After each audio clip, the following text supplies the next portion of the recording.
From WRAL News and the Capital Broadcasting Podcast Network, this is your coronavirus news brief for Monday, March 22nd.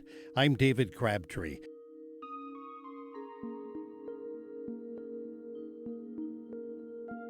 WRAL now receiving a lot of questions about an email people are receiving after their vaccinations. It's inviting them to a vaccine record portal. WRAL's data journalist Ali Ingersoll explains what information the portal tracks and why only some people receive the invitation. It might look like a phishing email because you probably don't recall signing up for anything from the state's Department of Health and Human Services.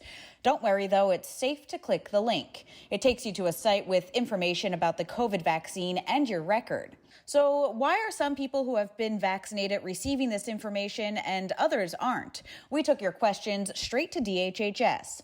As the state explains, everyone who gets vaccinated is registered in some way or another, so it's known who has been vaccinated with what vaccine, and if you need a second shot, when's the right time to administer that? In an email, a spokesperson explained providers have different registration systems. Most people are going to be registered in the state's COVID Vaccine Management System, or CVMS.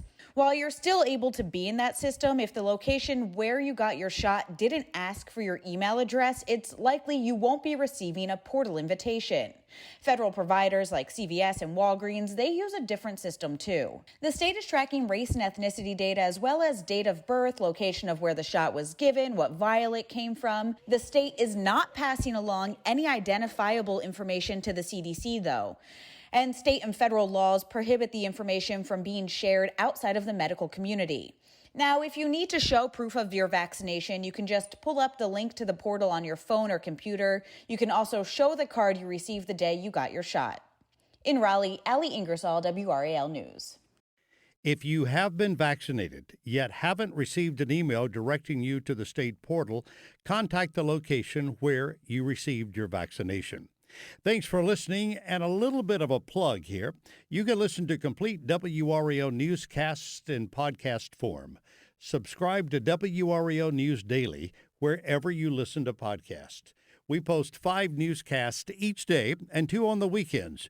You'll get all the news, weather, and sports you would get on television in audio form.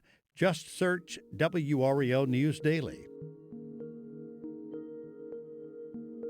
For the Coronavirus News Brief, I'm David Crabtree.